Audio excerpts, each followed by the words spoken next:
L'Association des femmes juristes du Congo, en sigle AFJC, a initié une soirée culturelle autour du thème « Le divorce, réalité juridique et vécu social » ce 5 décembre à Brazzaville, réunissant plusieurs invités et en particulier des femmes venues des différentes organisations publiques et privées.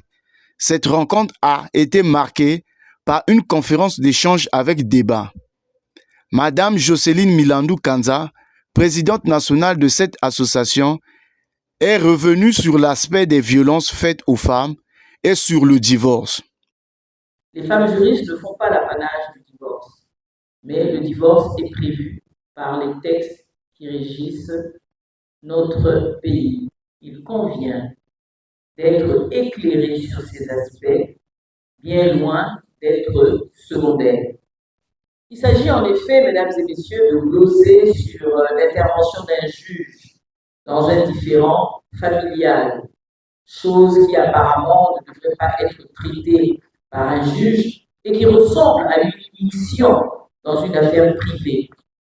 Mais tel en est le cas dans un but évident de régulation sociale, afin de ne pas laisser à l'arbitraire le soin de régler des questions aussi délicates. Lors de ce moment de réflexion autour des échanges, les participants ont eu au programme une exposition vente des produits locaux fabriqués par des Congolaises et ont profité d'une pièce de théâtre animée par un groupe de cinéastes nationaux. Madame Flore Makoka Fouti, secrétaire générale de la section Brazzaville de l'Association des femmes juristes du Congo, est intervenue en rappelant les causes et conséquences du divorce.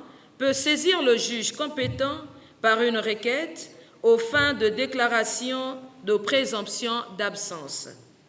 Il ressort des dispositions de l'article 114 du Code de la famille que, 2 ans après le jugement déclaratif de présomption d'absence, le tribunal pourra être saisi d'une demande en déclaration d'absence.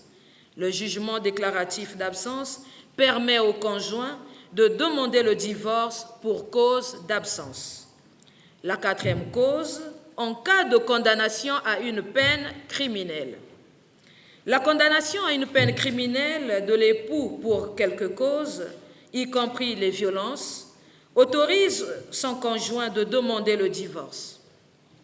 En effet, une condamnation pénale altère la vie conjugale car elle porte atteinte à la confiance dans le foyer et lorsque la confiance est brisée, la vie de couple devient presque impossible. Dans les échanges entre les intervenants et les participants, la problématique de la polygamie a suscité beaucoup de réactions, de même que celle de l'abandon du toit conjugal par l'époux.